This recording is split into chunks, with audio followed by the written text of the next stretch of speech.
സത്യമാണോ ഈ പറഞ്ഞത്? സത്യം. ഞങ്ങൾ ചെന്നപ്പോ ചോരയിൽ കുളിച്ച് മരിച്ചു കിടക്കായിരുന്നു.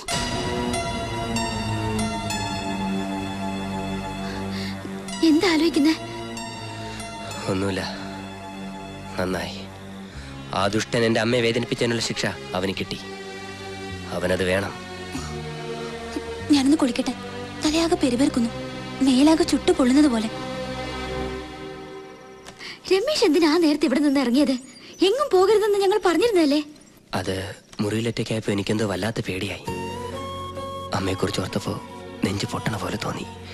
എത്രയും വേഗം ആസ്പത്രിയിലെത്തി അമ്മയെ കാണണമെന്ന് മാത്രമായി മനസ്സിൽ. രണ്ടും കൽപ്പിച്ച് വാതിലിന്റെ മുകളിൽ താക്കോലെടുത്തു.